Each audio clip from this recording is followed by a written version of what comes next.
오늘 은혜 받으실 말씀은 출애굽기 14장 5절에서 18절까지 말씀입니다. 출애굽기 14장 5절에서 18절까지 말씀을 다 같이 봉독하겠습니다.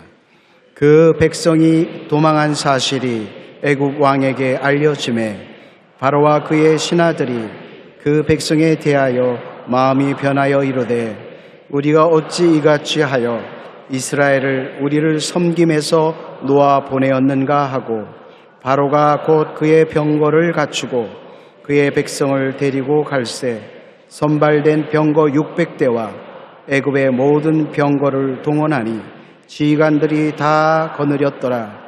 야훼께서 애굽 왕 바로의 마음을 완악하게 하셨으므로 그가 이스라엘 자손의 뒤를 따르니 이스라엘 자손이 담대히 나갔음이라. 애굽 사람들과 바로의 말들, 병거들과 그 마병과 그 군대가 그들의 뒤를 따라 바알스본 맞은편 비아히롯 곁 해변 그들이 장막 침대에 미치니라. 바로가 가까이 올 때에 이스라엘 자손이 눈을 들어본즉 애굽 사람들이 자기들 뒤에 이른지라. 이스라엘 자손이 심히 두려워하여 야훼께 부르짖고 그들이 또 모세에게 이르되 애굽에 매장지가 없어서 당신이 우리를 이끌어내어 이 광야에서 죽게 하느냐. 어찌하여 당신이 우리를 애굽에서 이끌어내어 우리에게 이같이 하느냐. 우리가 애굽에서 당신에게 이른 말이 이것이 아니냐. 이르기를 우리를 내버려 두라. 우리가 애굽 사람을 섬긴 것이라 하지 아니하더냐. 애굽 사람을 섬기는 것이 광야에서 죽는 것보다 낫겠노라. 모세가 백성에게 이르되 너희는 두려워하지 말고 가만히 서서 야훼께서 오늘 너희를 위하여 행하시는 구원을 보라. 너희가 오늘 본 애굽 사람을 영원히 다시 보지 아니하리라. 야훼께서 너희를 위하여 싸우시리니 너희는 가만히 있을지니라. 야훼께서 모세에게 이르시되 너는 어찌하여 내게 부르짖느냐. 이스라엘 자손에게 명령하여 앞으로 나아가게 하고 지팡이를 들고 손을 바다 위로 내밀어 그것이 갈라지게 하라. 이스라엘 자손이 바다 가운데서 마른 땅으로 행하리라. 내가 애굽 사람들의 마음을 완악하게 할 것인즉 그들이 그 뒤를 따라 들어갈 것이라. 내가 바로와 그의 모든 군대와 그의 병거와 마병으로 말미암아 영광을 얻으리니 내가 바로와 그의 병거와 마병으로 말미암아 영광을 얻을 때에야 애굽 사람들이 나를 야훼인 줄 알리라 하시더니 아멘. 왜 고통과 슬픔이 오는가? 출애굽기 이스라엘 백성이 430년 동안 애굽에 종살이 하다가 애굽을 등지고 나올 때 그들이 겪은 슬픔과 고통을 우리가 알아보기 시작하면 대단히 큰 은혜를 받을 수 있습니다. 하나님 종 모세의 인도를 따라 애굽을 떠난 이스라엘 백성은 큰 위기를 만났습니다. 왜냐하면 앞에는 홍해수가 바다가 가로막혀 있어요. 뒤에는 애굽의 대군대가 바로의 지도를 받아서 습격해 왔습니다. 앞에는 홍해수요, 뒤에는 애굽 군대라 진퇴양난이 되었습니다. 우리가 1년을 살고 이제 새해를 맞이해야 될 때 돌이켜보면 우리도 진퇴유호의 어려움을 겪은 것이 많이 있습니다. 앞에 나가려도 막혀있고 뒤를 돌아설 수도 없고 고통 가운데 있게 되는 것입니다. 왜 하나님께서는 이렇게 고통을 당하게 하시는가? 어둠이 있어야 빛이 있는 것을 알 수 있는 것입니다. 우리가 빛을 보려면 어두움에 있다가 들어오면 빛이 대단히 현명하게 마음에 비칩니다. 사실 도시에든 농촌이든 하늘을 밤에 쳐다보면 은하수가 별로 보이지 않습니다. 우리가 어릴 때는 하늘에 은하수가 금가루를 뿌려놓은 듯 하였는데 요새는 그렇지 못합니다. 나쁜 공기 때문에 그러겠죠. 하지만은 너무 도시의 빛이 찬란합니다. 전기불이 너무 찬란해가 그 빛을 잡아먹어버립니다. 우주에서 지구로 닿아오는 은하수 같은 것은 도시에서 비쳐나는 전등불에 사라지고 마는 것입니다. 밤에 밤하늘에도 어둠이 있어야 별이 밝게 빛나는 것은 우리들은 아무한 마을에 가면 밝은 빛을 볼 수 있는 것입니다. 어둠을 겪어보지 않은 사람은 빛의 소중함을 알지 못합니다. 노르웨이의 리우킨이라는 마을은 100년 전 생긴 마을인데 높은 산 아래 깊은 계곡에 있기 때문에 산 그림자에 걸려 1년 동안 6개월의 햇빛을 볼 수 있습니다. 그런데 햇빛을 못 보면 우리에게는 우울해지는 것입니다. 햇빛을 보기 위해 그 사람들은 차를 타고 옆 마을로 가거나 높은 산에 올라가 햇빛을 받으며 스키를 타거나 마을에 있는 케이블을 타고 뒷산에 올라가서 햇빛을 보는 것입니다. 햇빛을 보기 위해 이런 방법으로 100년 이상을 버텨온 것입니다. 그런데 4년 전에 이 암흑한 마을에 빛이 들어왔습니다. 한 예술가가 산 위에 거대한 거울을 저렇게 세웠어요. 거울 3개를 세워서 햇빛을 동리로 비춰주니까 동리가 6개월 동안 1년에 햇빛을 보지 못했는데 거울에 비친 반사된 빛을 보고 너무 좋아하고 세상에 이런 세상이 있구나 기뻐하고 즐거워하는 것입니다. 햇빛이 얼마나 좋은 것인가를 더 잘 깊이 느끼게 된 것입니다. 이와 같이 어둠을 느껴본 사람이 빛의 소중함을 더욱 느끼는 것을 깨닫게 되는 것입니다. 우리 하나님은 고난과 괴로움이 평안과 기쁨을 나타내 보일 수 있다고 보시기 때문에 여러분 우리가 어렵고 괴로움이 우리에게 다가오는 것을 허락해 놓았습니다. 그 고통을 당하고 나면 기쁨과 즐거움은 굉장히 깊게 느껴질 수 있는 것입니다. 가나안 복지에 오기까지 모세와 이스라엘 백성들은 40년 동안 거친 광야에서 험악한 삶을 극복해야 됐었습니다. 그 험악한 삶을 극복함을 통해서 하나님을 알게 되고 하나님의 기적을 알게 되고 하나님의 역사를 느끼게 될 수 있었던 것입니다. 신명기 8장 2절로 3절에 보면 내 하나님 야훼께서 이 40년 동안 내게 광야길을 걷게 하신 것을 기억하라. 이는 너를 낮추시며 너를 시험하사 내 마음에 어떠한지 그 명령을 지키지 않는지 알려 하심이라.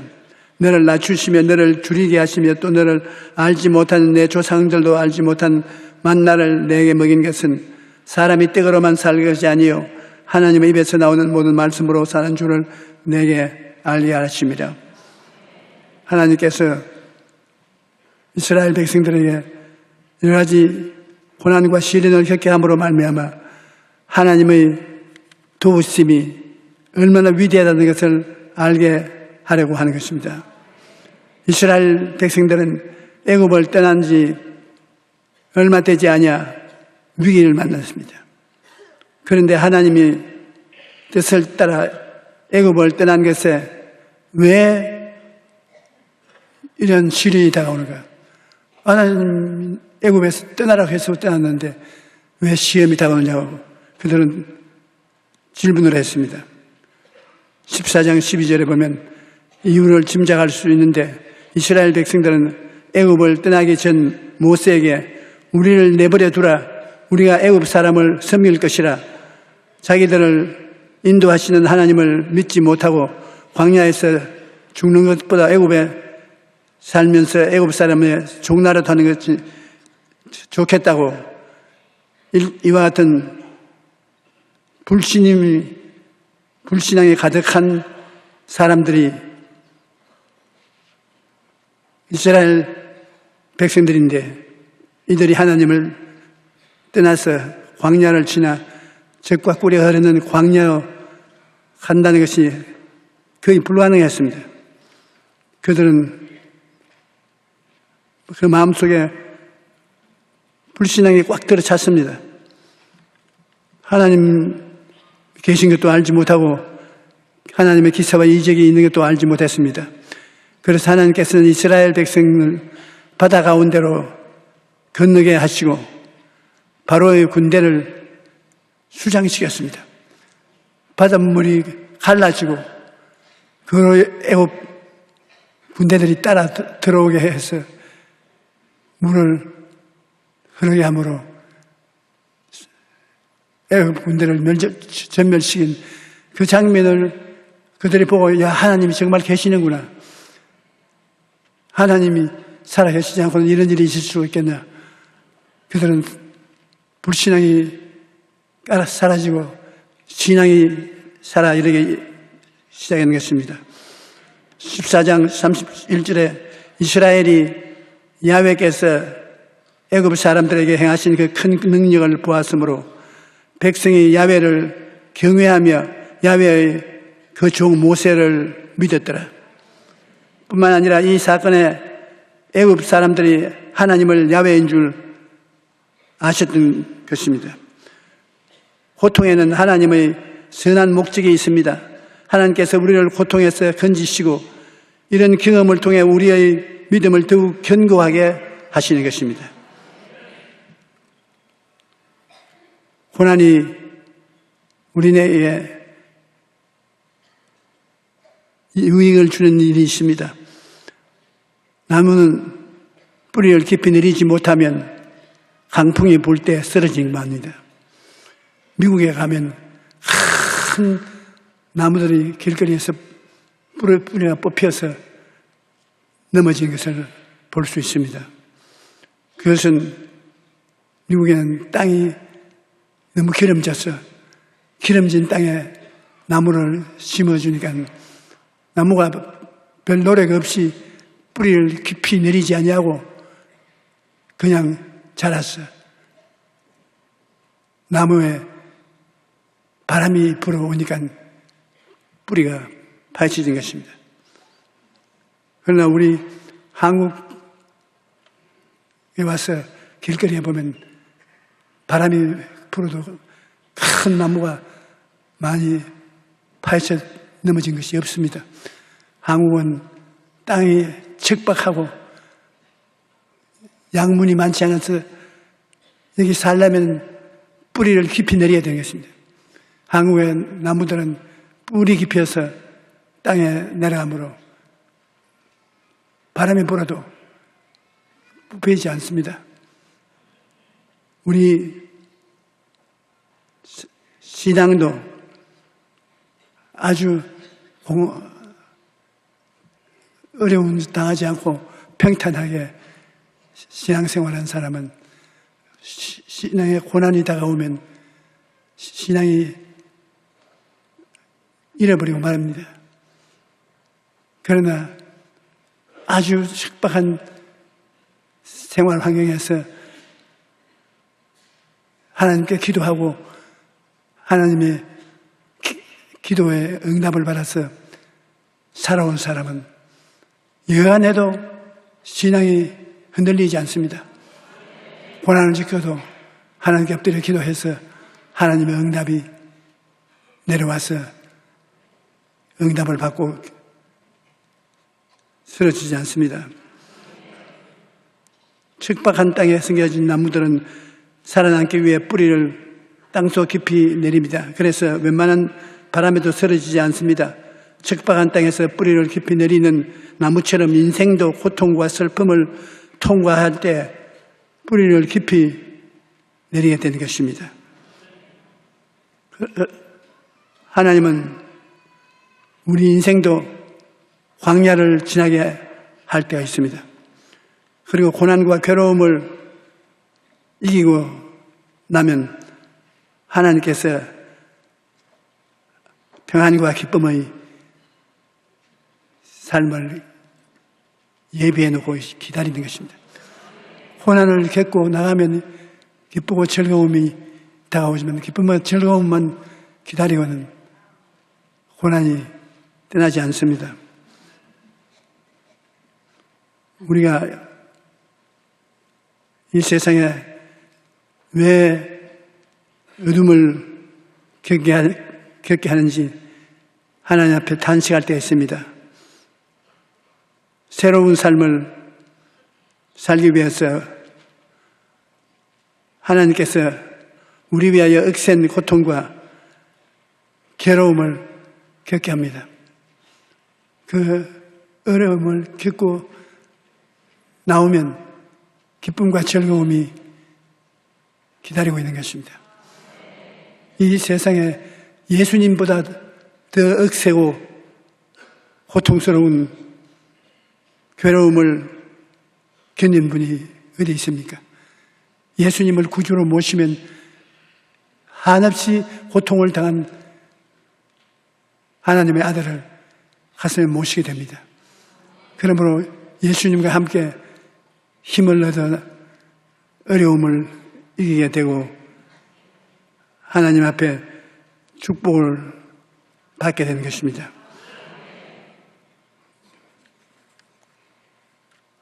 예수는 메마른 겨울나무, 겨울 환경에 봄 기운이 다가오면 봄기가 가는 곳마다 산천초목이 생기가 넘쳐나는 것처럼 예수님을 우리가 모시면 생기가 우리의 삶 속에 넘쳐나게 되는 것입니다. 그리스도께서 우리를 위하여 저주를 받은 바 되사 율법의 저주에서 우리를 속량하셨으니 기록된 바 나무에 달린 자마다 저주 아래 있는 자라 하십니다. 우리가 가난하고 헐벗고 고통스러운 삶을 살다가 예수님을 만나게 되면 예수님은 우리를 위하여 저주를 받은 바 되사 십자가에서 고통을 받고 우리 저주를 다 청산했기 때문에 생기가 예수님께서 넘쳐나는 것입니다. 예수를 모시고 기도하고 신앙생활을 하게 되면 예수님 속에서 생기가 우리에게 넘쳐나는 것입니다. 친히 나무에 달려 그 몸으로 우리 죄를 담당하셨으니 이는 우리로 죄에 대하여 죽고 의에 대하여 살게 하셨습니다. 그가 채찍에 맞음으로 너희는 나음을 얻었습니다. 예수님은 십자가에서 가난하고 헐벗고 굶주린 어려운 삶 생활에 저주를 주님께서 청산해 주십니다. 또 우리의 병들어서 고통당하는 질병도 담당하셨고 우리의 질병도 주함도 담당하셔서 피를 흘리고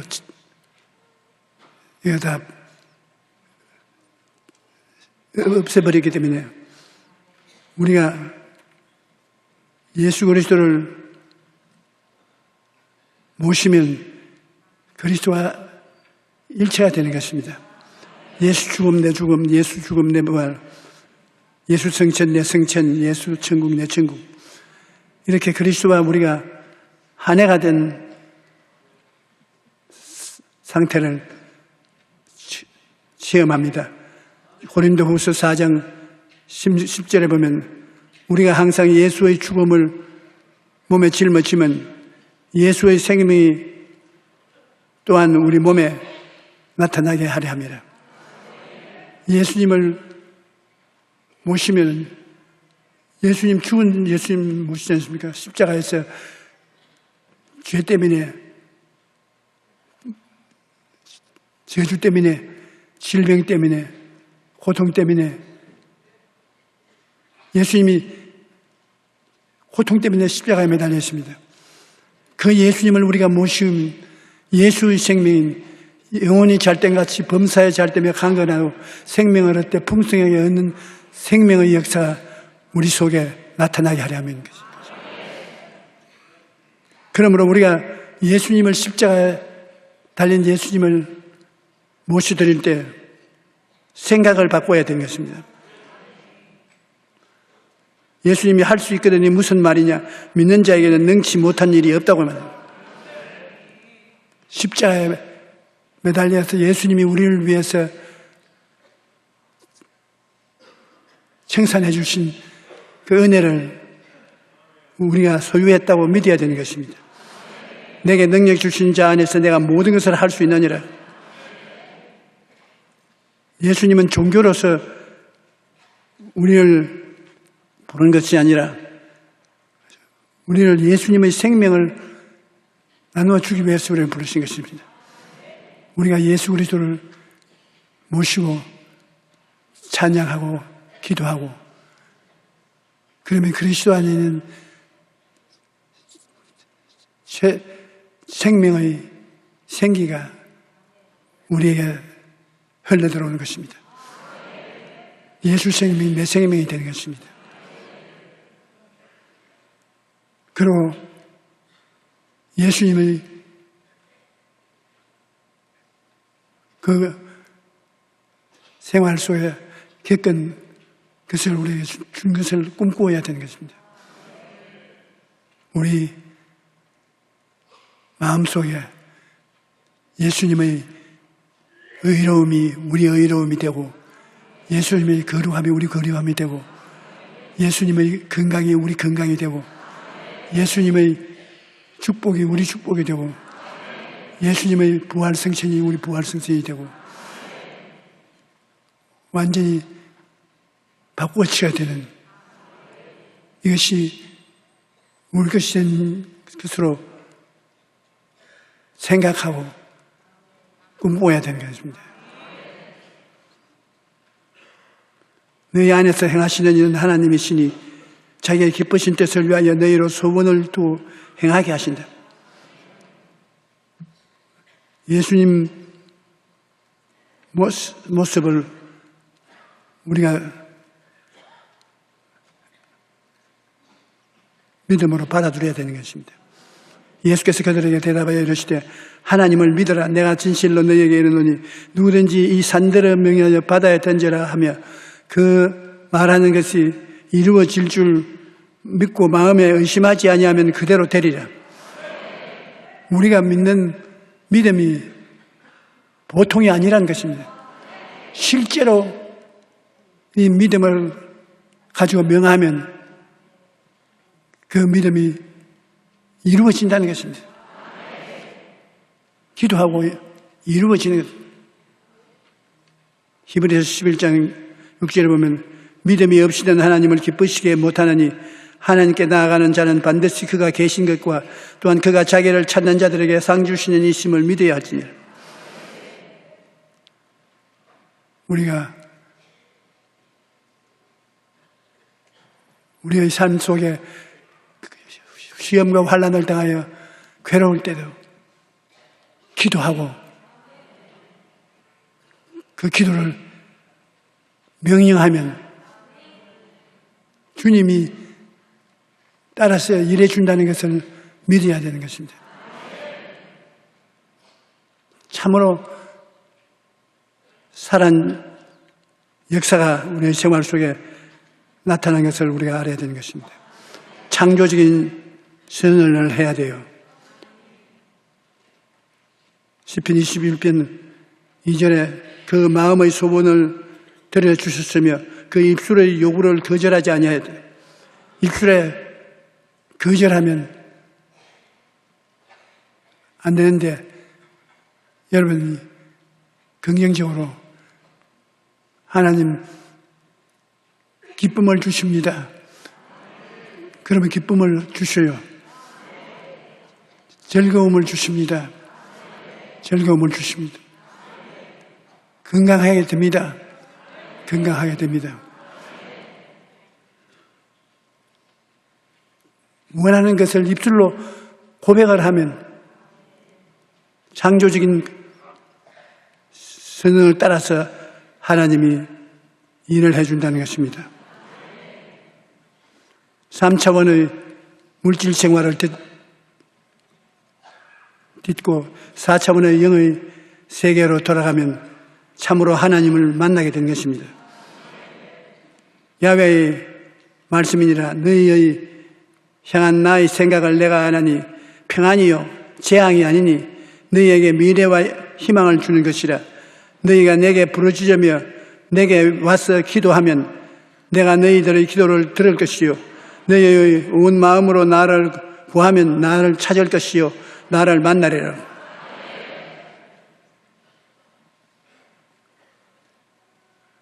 공황당한 것이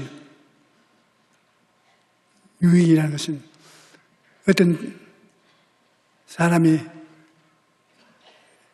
도공을 찾아갔습니다. 여러 가지 그릇을 만들고 도자기를 만드는 곳에 가니까 화분을 만들었는데 하나는 똑같은 화분인데 굉장히 광치가 나고 빛이 나고 다른 화분은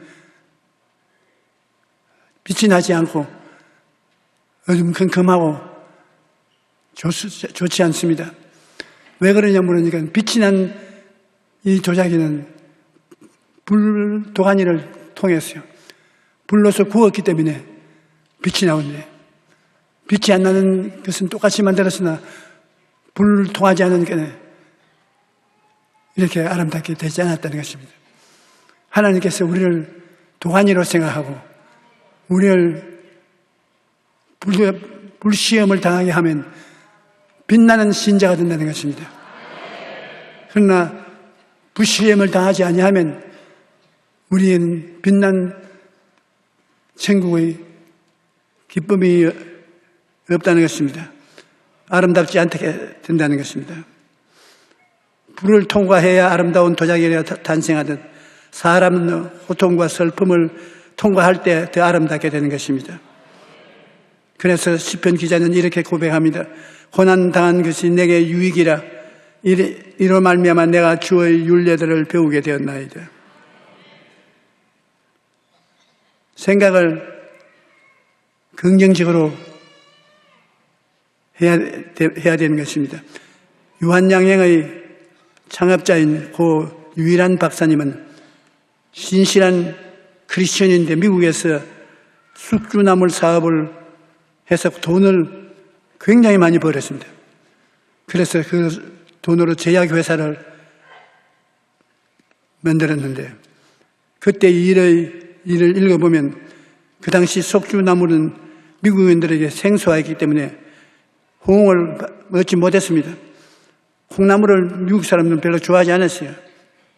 그런데 어느 날 뉴욕 시내의 복잡한 출근길에 숙주나물을 배달하던 트럭이 상가 건물을 들이받아서 트럭에 싣고 있는 숙주나물을 뉴욕의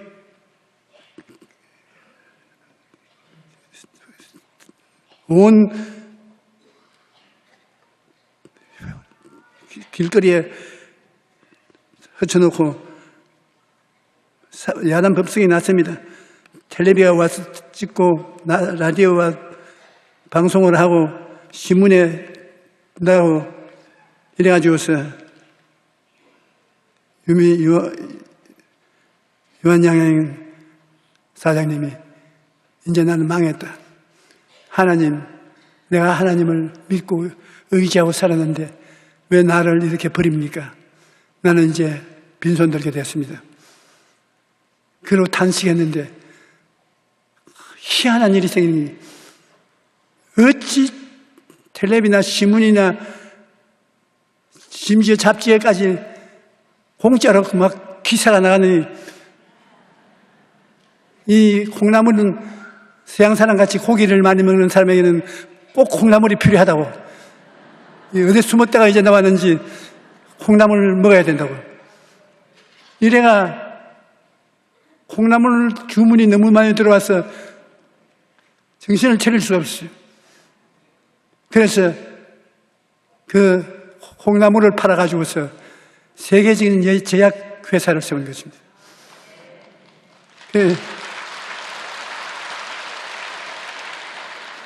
주님을 믿는 사람들은 하나님께서 불과말을 통하게 하는 것은 불을 통해야 광채가 나기 때문인 것입니다.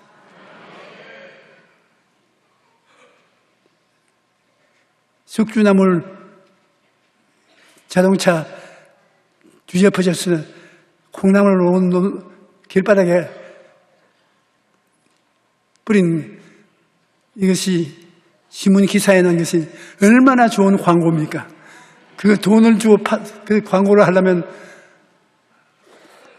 할 수 없죠. 광고뿐 아니라 숙주나물이 얼마나 사람 건강에 좋다는 것까지 설명을 해주니 하나님이 모든 것이 합동하여 손을 이루게 해주신 것입니다. 고난이 다가온다 해도 하나님이 함께 하시면 고난이 오히려 기회가 됩니다. 그러므로 어떤 상황을 만나든지 좋으신 하나님을 믿고 긍정적으로 생각해야 되는 것입니다. 이것이 결국 하나님이 나에게 좋게 해주신다는 그런 생각을 해야 빛과 어두움을 우리가 이해할 수 있는 것입니다. 우리가 이 생활에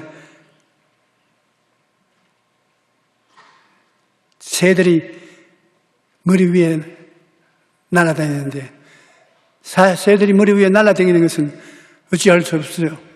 그러나 새들이 머리에 둥지를 털면 그 문제가 달라요. 둥지는 털지 못하게 해야 돼요.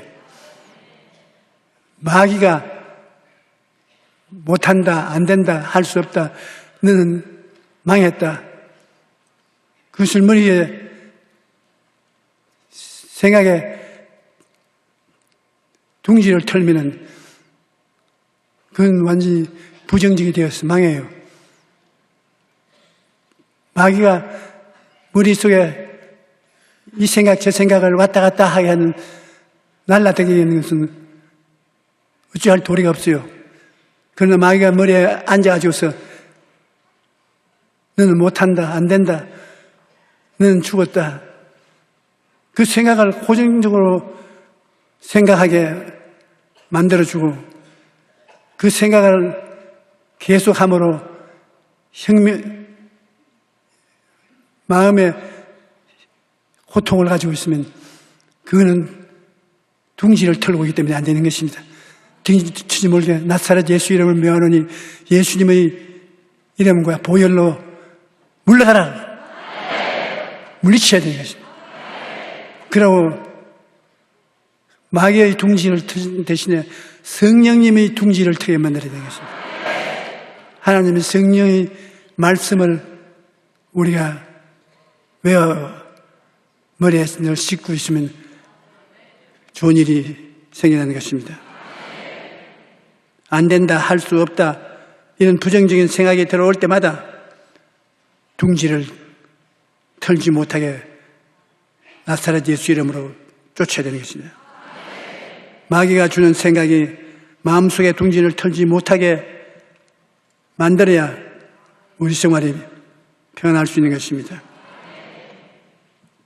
이사야 57장 19절에 입술의 열매를 창조하는 자 야훼가 말하노라.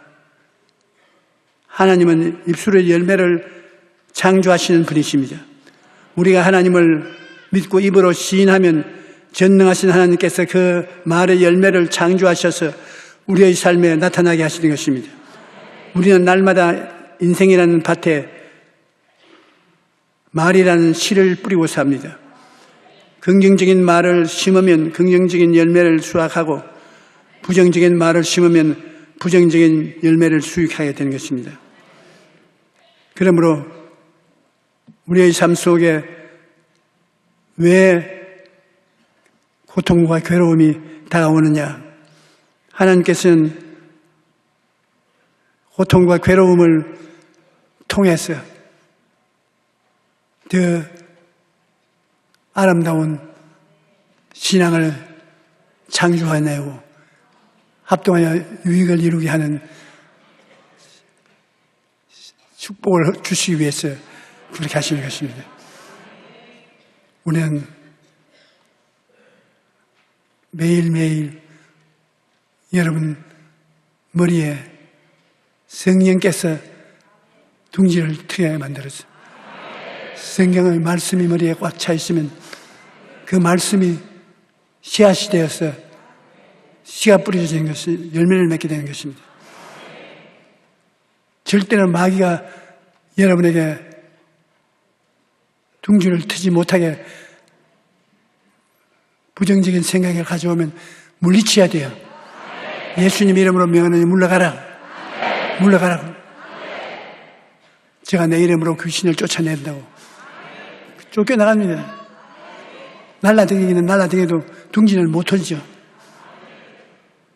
우리는 모두 다 예수 그리스도가 당한 고통을 마음속에 받아들이므로 그것이 예수 고통, 내 고통, 예수 생명, 내 생명이 되어서 기쁨과 즐거움으로 함께 살게 되시길 주의 이름으로 축원합니다.